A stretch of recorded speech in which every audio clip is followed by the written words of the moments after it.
Assalamualaikum warahmatullahi wabarakatuh.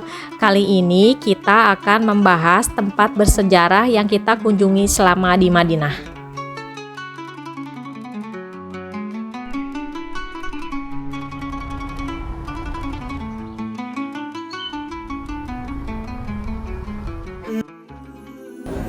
Pertama, Masjid Quba. Masjid Quba terletak sekitar 4 km dari Masjid Nabawi Madinah.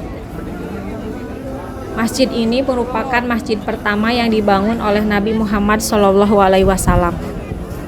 Dalam proses pembangunan Masjid Quba, Nabi Muhammad ikut terlibat sendiri membawa bahan-bahan bangunan. Bahkan badan beliau dipenuhi debu dan pasir. Di masjid ini juga pertama kalinya dilaksanakan sholat berjamaah secara terang-terangan. Pada dasarnya Quba adalah sumur di perkampungan yang dihuni penduduk dari Bani Amr bin Auf milik Abu Ayyub Al-Ansori. Unta betina Nabi pertama kali berlutut di sana untuk meminum air setelah perjalanan hijrah dari Mekah menuju Madinah. Sejarah Masjid Quba dibangun pada 8 Rabiul Awal atau 23 September 622 Masehi. Dalam riwayat, Rasulullah semasa hidupnya selalu pergi ke Masjid Quba setiap hari Sabtu, Senin, dan Kamis. Keutamaan ibadah di Masjid Quba dijelaskan dalam hadis yang diriwayatkan oleh Ibnu Majah dan At-Tirmizi. Barang siapa yang keluar dari rumahnya kemudian mendatangi masjid ini, yakni Masjid Quba, kemudian sholat di dalamnya, maka pahalanya seperti ia menjalankan umroh.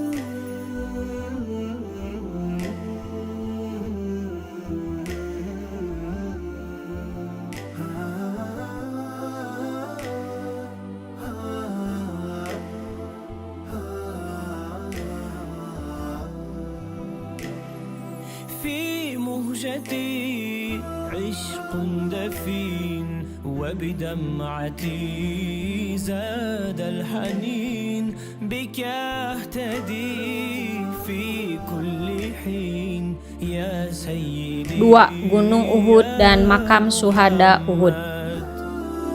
Gunung Uhud berada di utara Madinah dengan ketinggian sekitar 1077 meter. Gunung ini adalah lokasi pertempuran kedua antara Rasulullah SAW bersama para sahabat dan pasukan kafir Quraisy Mekah.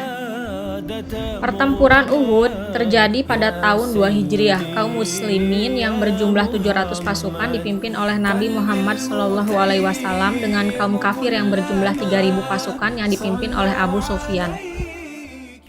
Perang Uhud.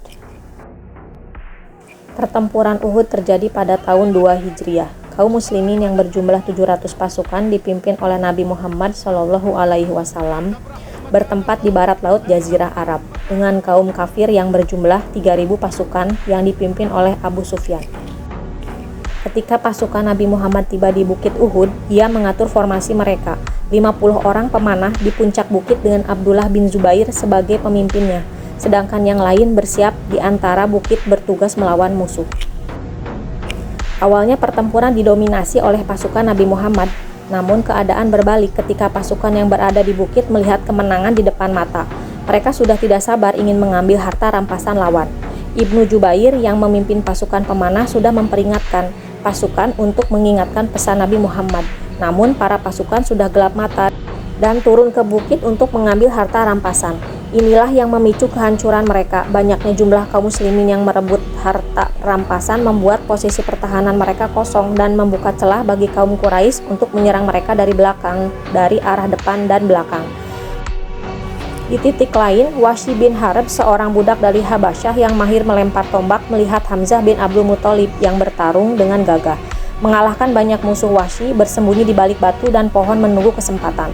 Saat Hamzah sedang bertarung dengan Siba bin Abdul Uzza dan berhasil membunuhnya, Wahsy memanfaatkan momen itu. Dia melemparkan tombaknya mengenai perut bagian bawah hingga tembus ke selangkangan, hingga terluka parah dan meninggal. Nabi Muhammad SAW pun terluka parah di perang Uhud. Kita bisa mengambil pelajaran dari perang Uhud bahwa hal yang buruk seringkali terjadi karena ketidaktaatan umat Islam kepada Allah dan perintah Rasul-Nya. 3. Masjid Ali bin Abi Thalib.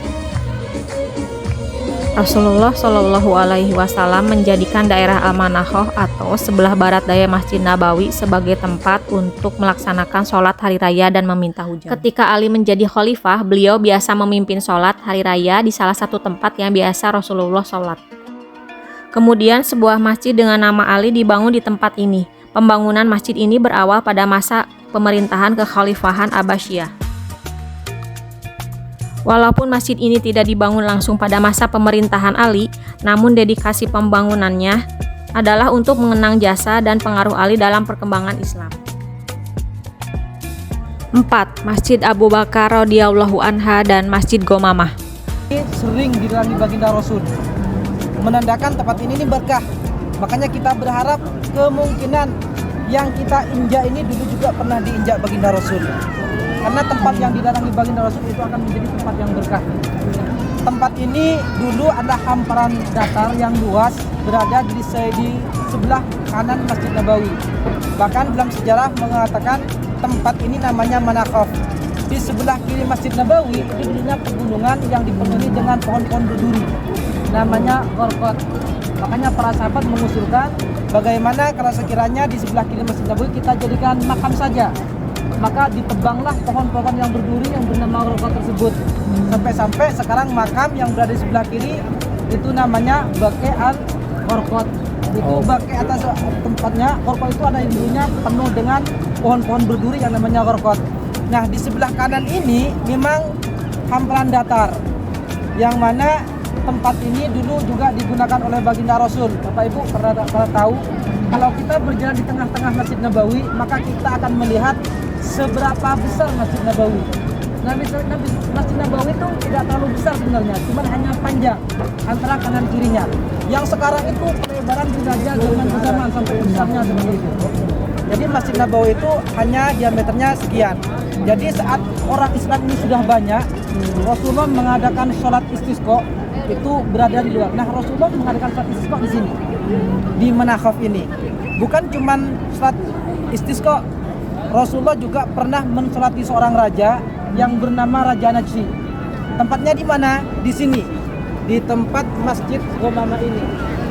Nah, Raja Najshi tersebut tidak pernah bertemu dengan baginda Rasul, namun Rasulullah pernah mengantarkan surat atas minta tolong kepada Ja'far bin Abu Thalib, saudaranya Sayyidina Ali bin Abi Thalib. Jadi Ja'far berangkat ke Ethiopia. Nah, dengan surat tersebut ternyata Raja Najshi ini menerima dan masuk Islam. Dan beliau itu sebenarnya sangat ingin bertemu dengan baginda Rasul. Namun dengan qadrullah beliau sebelum bertemu dengan baginda Rasul beliau wafat. Makanya Rasulullah menyelatkan kemudian mayatnya di sini. Nah, kenapa masjid ini kok dinamakan Masjid Gomamah? Masjid Gomamah itu sebenarnya diambil dari ghamam, awan. Jadi landasan pertama saat Rasulullah suatu ketika Rasulullah itu melaksanakan sholat Id. Jadi seperti biasa sholat Id itu karena di sini agak panas. Saat Rasulullah itu membaca khutbah, ternyata Allah Ta'ala betul-betul memberikan sewaktu itu memperlihatkan bahwa betapa mulianya makhluk yang satu ini. Sampai-sampai Rasulullah itu dinaungi oleh awan. Padahal hakikatnya Rasulullah sebenarnya itu nggak butuh awan. Kenapa? Cahaya matahari itu kalah sebenarnya dengan cahaya Rasulullah. Rasulullah saat berjalan di teriknya matahari, Rasulullah tidak pernah ada bayangan. Makanya sampai ulama menjelaskan anta syamsun, anta badru itu ya, anta nurun fawqa nur. Rasulullah itu dibandingkan cahaya di atas cahaya. Pendirian Masjid Abu Bakar di Madinah erat kaitannya dengan peran penting Abu Bakar dalam sejarah Islam. Masjid ini awalnya merupakan tempat di mana Abu Bakar sering melakukan sholat dan berkumpul dengan para sahabatnya. 5. Sakifah Bani Sa'idah. Pada tempat ini dahulunya Abu Bakar diangkat menjadi khalifah pertama. Kita sekarang berada di satu tempat di mana tempat ini dinamakan Sakifah Bani Sa'idah. Kalimat ini sangat saya hafalkan karena ibu saya namanya Sa'idah. Jadi setiap saya kesini selalu menyempatkan diri ke sini. Satu adalah berziarah ke sini, tempat yang monumental. Yang kedua sambil mengingat-ingat nama ibu saya. Walaupun setiap sholat didoakan tapi tidak pernah menyebutkan namanya, tapi ampunilah orang tua kami bahasanya. Tapi kalau di sini saya akan sebut nama ibu saya adalah Syahidah. Nah, kemudian tempat ini dulu ada sebuah bangunan yang kokoh, kemudian beratap, dijadikan tempat singgah para pedagang dari barat daya Saudi ini sampai dengan Syam. Kemudian ini dijadikan satu tempat peristirahatan. Tapi dengan evolusi zaman, maka tempat ini pada saat Nabi Shallallahu Alaihi Wasallam meninggal dunia atau wafat, maka tersiarlah hari kedua banyak yang mengaku seorang Nabi.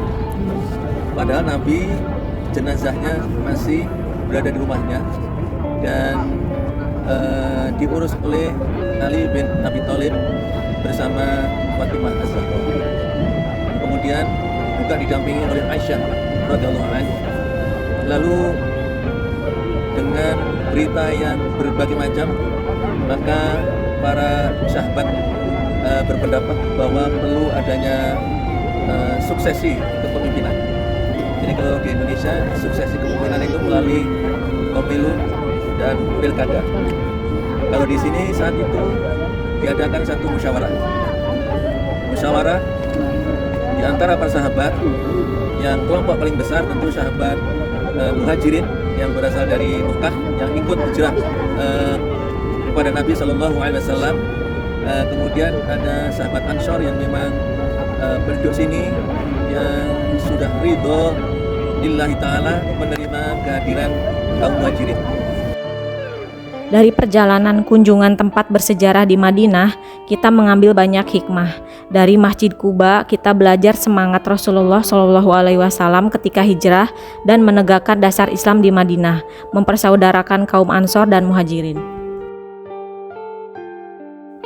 Dari kejadian Perang Uhud, ada hikmah bahwa hal yang buruk seringkali terjadi karena ketidaktaatan umat Islam kepada Allah dan perintah Rasul-Nya.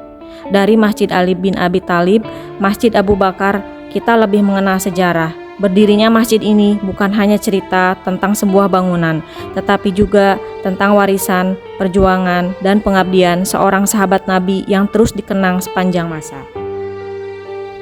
Dari Masjid Gomamah, kita belajar mengenal sosok Nabi Muhammad Shallallahu Alaihi Wasallam yang dimuliakan oleh Allah Subhanahu Wa Taala karena dipayungin awan. Dan terakhir, dari Sakifah Bani Sa'diyah, kita paham pentingnya estafet kepemimpinan sepeninggal Nabi Muhammad Shallallahu Alaihi Wasallam.